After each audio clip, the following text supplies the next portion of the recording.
encontramos una vez más, queridos hermanos, en este medio de comunicación del YouTube para hablar de lo que es este día tan maravilloso dedicado a nuestro Señor Jesucristo, Rey del Universo.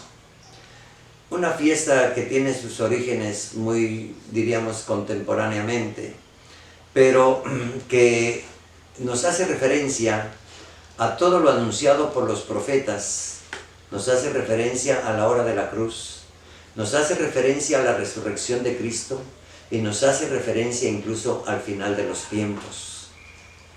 Nos hace referencia también a todos los días de nuestra vida donde Cristo debe ser nuestro Rey, debe ser quien manda y nosotros quienes obedecemos al Rey, al Señor, al Dueño, al que tiene su señorío y lo expande al universo entero, con gran empeño, con gran interés, porque el universo entero quedó dañado por el pecado, pero Él viene a rescatar lo que se había perdido. La fiesta de nuestro Señor Jesucristo, Rey del universo, nos invita a contemplar también la obra conclusiva de todo el misterio de la salvación que se realiza en Jesucristo. Así termina el tiempo del ciclo A, tiempo ordinario del ciclo A, en el cual concluye este año litúrgico, no el año solar, sino el año litúrgico.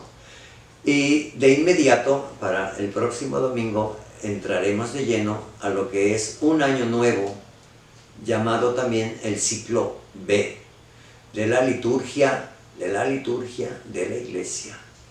En el ciclo B se inicia, como todos los años, con el Adviento, sí, cambiando incluso los ornamentos, ¿verdad?, a morado, un tiempo de preparación, de purificación, ¿verdad?, para poder celebrar finalmente, después del Adviento, el gran misterio de la encarnación de nuestro Señor Jesucristo, misterio que se prolonga también todos los días de nuestra vida, y el misterio donde por obra y gracia del Espíritu Santo se hizo presente nuestro Señor Jesucristo como verdadero hombre que viene a salvar a los hombres, llamado incluso y anunciado como el Hijo del Hombre. El misterio de la encarnación, donde el Señor tomará nuestra carne y se hará responsable de la carne de la humanidad para presentarla finalmente al Padre. Nuestro Señor Jesucristo, Rey del universo, nos invita hoy a meditar y a contemplar toda esta tarea tan maravillosa que Él ha realizado. Por lo mismo, no quisiera detenerme mucho en la página del Evangelio, que es el mismo que escuchamos el día primero en la fiesta de todos los santos, ¿verdad?, donde se nos habla de ese juicio final, el juicio final. Mira, es una expresión que todos conocemos y que incluso esperamos que al final del tiempo y de la historia vendrá de nuevo nuestro Señor Jesucristo. No sabemos ni el día ni la hora, recordemos esas palabras, pero Él viene y viene de nuevo. Ya no viene como hace 21 siglos en la realidad de un recién nacido y concebido en el seno materno, sino que finalmente vendrá con todo honor, poder y gloria, vendrá en su trono de gloria, vendrá rodeado de los ángeles del cielo, vendrá entre las nubes. Son figuras literarias, ¿verdad?, incluso de un lenguaje muy oriental, pero que nos hacen como ver como un retrato, diríamos, ¿verdad?, en una imaginación, esa llegada de nuestro Señor Jesucristo, que viene para poner en medio de nosotros el reino que ya no tendrá fin. Esta expresión y estas figuras de nuestro Señor Jesucristo, Rey del universo, lo estamos esperando desde que Cristo subió a los cielos, ¿verdad? Él mismo prometió que regresaría, que no nos dejaría huérfanos y que incluso estaría con nosotros todos los días del mundo hasta el fin. Nuestro Señor Jesucristo, ¿verdad?, viene, por lo tanto, para encontrarse con nosotros y hacer de nosotros ese pueblo nuevo, Hay una figura muy bonita que quisiera yo recordar o presentar, y es la figura que nos habla de la llegada del esposo que viene al encuentro de la esposa. Qué importante es salir en la alegría para encontrarnos con el esposo. Qué importante es venir cantando, como lo dicen aquellos salmos tan bellos del pueblo de Israel. Qué alegría sentí cuando me dijeron, vamos a la casa del Señor. El esposo llega, que salgan las vírgenes con sus lámparas, que salgan para cantarle, que salgan incluso para reconocerle en su divinidad y en su divina majestad, para adorarlo, para ir al encuentro del Señor. Algo que nos presenta la liturgia incluso todos los días cuando celebramos la misa, la procesión de entrada, ¿verdad? Una procesión entre el canto, ¿verdad? La gente se levanta, empieza a cantar, tomando conciencia de que vamos a la presencia del Señor. Un ejercicio de todos los días en la Santa Liturgia que finalmente debemos de estar preparando para el último día. Salgamos. La humanidad entera te alaba y te bendice, Señor, y proclama tu gloria. Venimos a tu encuentro, pero ¿quién es digno de encontrarse ante la presencia de Dios?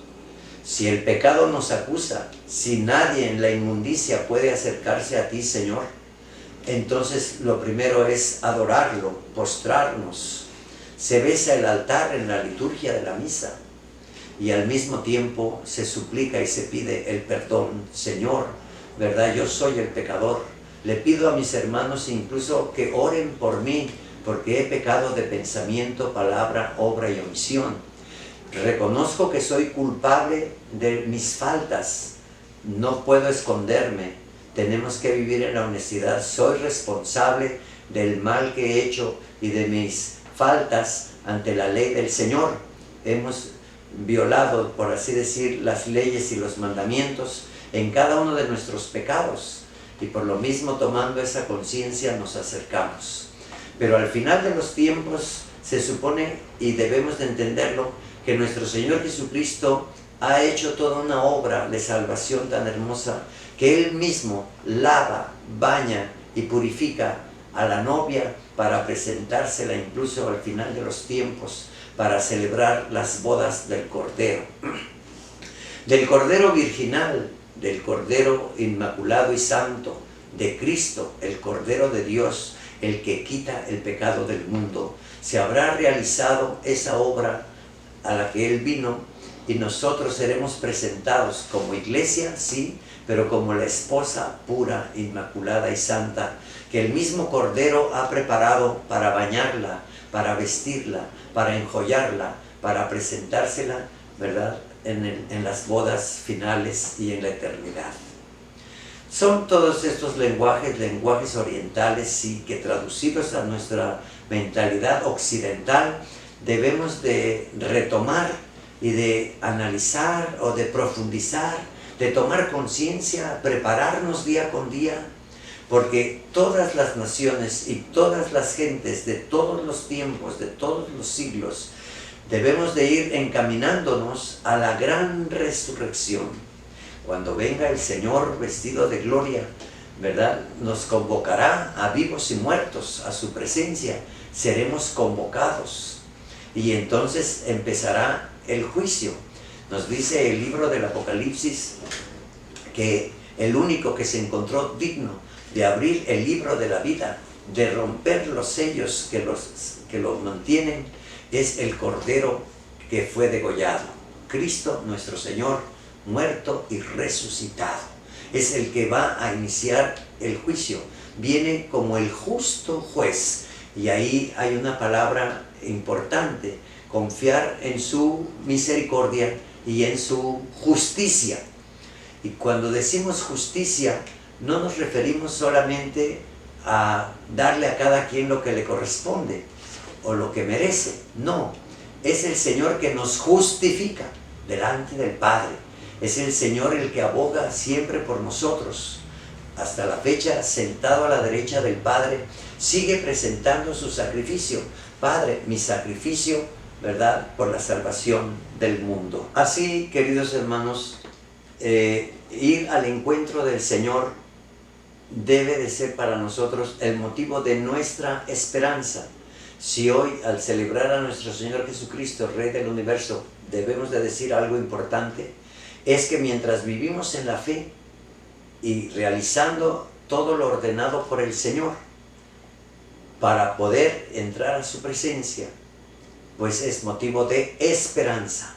La fe nos debe conducir en la esperanza, y entre la fe y la esperanza debemos aplicarnos en el tiempo presente para realizar nuestra naturaleza como una naturaleza de amor, una naturaleza dispuesta a amar, a servir, a manifestar bondad, alegría, la santa alegría de Dios, comunicando esa paz, ¿verdad?, que no debe faltar en nuestros corazones. Podemos tener todas las tribulaciones, todas las situaciones difíciles, pero no por eso perder nuestra paz delante del Señor. Vivir en paz es algo fundamental, pero ¿cómo vivir en paz si el pecado nos acusa? Si nosotros mismos incluso a veces amamos el pecado, no queremos soltar el pecado, no queremos amar, no queremos perdonar, no queremos servir, vivimos en la apatía, en la flojera, en la indiferencia, buscamos solamente el relajo del mundo, ¿verdad?, y las frivolidades, nuestras vanidades, pero pues eso no te va a dejar en paz jamás. Y si hemos cometido incluso delitos graves, decimos aquí cosas gordas, pesadas, ¿verdad?, que nos han quitado la paz, y cada vez que me viene a la memoria tantas cosas que ha habido en la historia personal, me quita la paz, me hace sentirme triste. Mucha gente incluso padece depresiones y a veces no sabe ni por qué. Pues revisa tu vida si no hay por ahí cosas gordas, pesadas, ¿verdad?, de pecados graves. Pues ahora encontramos una humanidad muy endeble en el espíritu y muy permisiva, incluso del crimen del aborto y de tantas cosas que van contra la vida. Hoy queremos tolerar incluso, ¿verdad?, la drogadicción, la droga, la despenalización de la marihuana. Estamos oyendo, ¿verdad?, a todos los legisladores finalmente concluir en una cosa tan absurda. Por un lado, ¿verdad?, se promueven muchas cosas para evitar que se drogue, que no viva bajo las drogas, ¿verdad? Hay muchos spots por radio, por televisión, que nos están hablando de sal de las drogas, que hay lugares donde puedes rehabilitarte. Y por otro lado, se permite la droga. Es una contradicción, un mundo lleno de contradicciones. Pues, aunque no lo quiera uno decir, ¿verdad?, pero pues eso es lo que se está observando. Qué importante es entonces realmente tomar conciencia de lo que nos está diciendo el Señor para poder salir finalmente a su encuentro. Repito, todas las naciones y pueblos nos dirigimos a la resurrección con Jesucristo. Y cuando el Señor venga de nuevo, dice el Evangelio y se pregunta, ¿encontrará fe en la tierra? ¿O todos habremos caído en formas tan lamentables que Dios ha quedado tan lejano de nuestras vidas? Pues este es un llamado, esta fiesta es precisamente un llamado a tomar conciencia. La lectura del Santo Evangelio según San Mateo es la misma que escuchamos en el día 1 de noviembre en la fiesta de todos los santos, pero nos habla finalmente de este juicio, ¿no?, el juicio final. El Señor viene y entonces serán congregadas ante Él todas las naciones, apartará a los unos de los otros, como el pastor aparta a las ovejas de los cabritos, pondrá unos a la derecha y los cabritos a su izquierda. El juicio lo conocemos muy bien, porque el Señor nos va a hacer un examen muy interesante. No nos va a preguntar muchas cosas así como de vida espiritual o contemplativa. No nos va a preguntar de muchos rezos y oraciones, que es importante, claro, la oración es fundamental. A nadie le debe faltar la oración diaria en su vida, el rosario, ¿verdad?, el Santo Rosario. Después de la Santa Misa, el rosario recibe el título de santidad, el Santo Rosario. Es la escuela de la Virgen María donde meditamos y contemplamos los secretos que ella guarda en su corazón, ¿verdad? es una escuela a la que debemos de asistir y no perdernos la oportunidad, porque ella está siempre atenta para llevarnos a donde está su Hijo, que es el Salvador, el que nos dará el consuelo y la paz, el perdón y la salvación, la resurrección final. Y nos dice, ¿verdad?, que hay que perseverar. El que no persevere se perderá, y el que persevere se salvará. El interrogatorio final más bien es sobre cosas muy materiales. Yo diría que no son tan espirituales sino materiales, porque dice aquí, tuve hambre y me diste de comer. Nos está hablando de comida, nos está hablando del cuidado de la tierra y del cultivo, del recoger sus frutos, de los alimentos diarios, ¿verdad? Pero sobre todo el saberlos compartir, el saber generar el amor a través de los alimentos, en atención incluso de los más pobres, de los más débiles, del que tiene hambre. Queridos hermanos, y hay mucha hambre en la tierra, y no solamente del hambre que sentimos en el estómago, hay hambre sobre todo en el corazón, hay hambre, ¿verdad?, de felicidad, de justicia, de libertad, hay hambre de distintas formas, lo podemos decir, ¿verdad? ¿Quién nos da de comer para satisfacer el hambre que hay en la tierra? El hambre de amor, sobre todo de amor. El alimento tal vez no nos falte todos los días en la providencia de Dios, pero el amor nos está faltando, y por la falta de amor hay hambre, hay egoísmo, hay crimen, hay robo, hay toda clase de calamidades, ¿verdad? El Señor nos va a preguntar, tuve hambre y me diste de comer, tuve sed y me diste de beber. Qué importante es calmar la sed, no solamente de la lengua, hermano, de la garganta reseca, como quien cruza un desierto, no, de la sed que hay en el corazón. Repito, los mismos elementos, ¿verdad? Sed de Dios, sed de amor, sed de justicia, de paz. ¿Quién nos calmará la sed? Esa sed que presentó el Señor en la cruz, cuando en medio de su agonía dijo, tengo sed. Y para calmar su sed le dimos hiel y vinagre, que es lo que muchas veces vemos también todos los días en el mundo, que en lugar de calmar la sed damos más violencia, más crimen, más arrebato, más egoísmo, más soberbia, más avaricia, la codicia que nos lleva incluso a pelearnos, a dividir nuestras familias y nuestros hermanos, a dividir los pueblos y las naciones. Las envidias, ¿verdad?, generan más hambre y generan más sed y más dolor, más crimen. El Señor nos va a preguntar, ¿qué hicimos para calmar todo eso? ¿Qué hicimos? Y nos va a preguntar también, dice, estaba desnudo y me vestiste, no tenía casa y tú me hospedaste, etc. Un texto que conocemos, ¿verdad? No lo quiero detallar tanto, pero cada uno de ellos significa la tarea que debemos desempeñar mientras el Señor viene de nuevo. Antes de que entremos a su juicio, debemos haber cumplido estas palabras en la bondad, en el amor, en la misericordia, en la caridad perfecta, tratando de vernos unos a otros como si los demás fueran mayores que yo, y al mismo tiempo como si en mis hermanos y sobre todo en los más pobres, en los más necesitados, debemos ver a Jesucristo, para auxiliar a Jesucristo, pobre, dolido, hambriento, desnudo, sediento, sin casa, forastero, enfermo, encarcelado. Debemos de ver a Jesucristo y servir a Jesucristo.